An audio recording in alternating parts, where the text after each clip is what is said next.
In this edition of Future Fridays, we're going to take a look at the future of war, from exoskeletons that can give soldiers super strength and speed to microchips that can allow users to pilot fighter jets with nothing more than their own thoughts.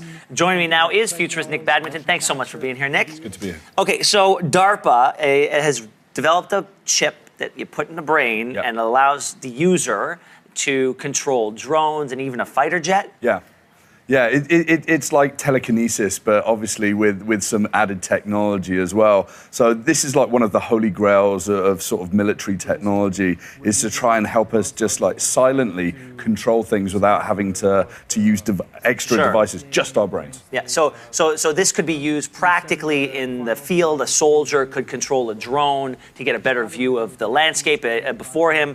But talk to me about this fighter jet situation. Yeah, so they actually did some training with the drones, but they actually tried it flying, like I think it was an F-15 autonomous fighter jet. but they actually used someone, a number of different people, from like normal people off the street to pilots, to actually think where it should go. And the systems work without human to actually have a new level of control. And it also immerses them to the point that they can actually feel the place where they are not, right? Yeah, absolutely. It's like if you lose one of your senses, all the other senses compensate for that. So you add a sense like this, then it just becomes part of the human machine. Okay, the next piece of technology could really be helpful in hurricane spaces, after what just happened with Michael, for example. Self-repairing homes. Yeah, so it's the idea that you can actually have materials that regenerate and self-generate, so bricks made out of this that can rebuild themselves.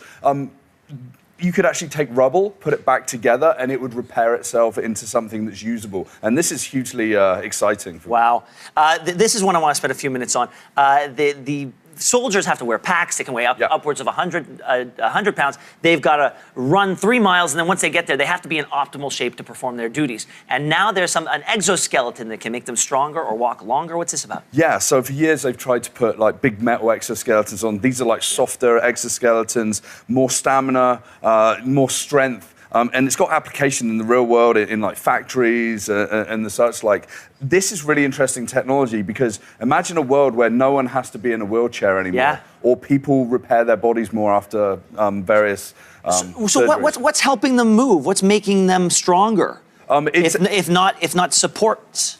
So there's actually mechanisms in the joints that actually support them all the way through. Really? And it just works in a way where the materials stiffen themselves, work with these powered joints, and it just gives you that extra ability to do more things. So conceivably, this could eventually be built into their uniforms. Yes, yeah, really? Absolutely. And that's really the holy grail here. And imagine for any work person out there to put on their work clothes, and they don't have that fatigue that they normally have on a day-by-day basis. Longer, stronger. Longer, stronger, better. Thank you so much for being here, Nick. We appreciate it.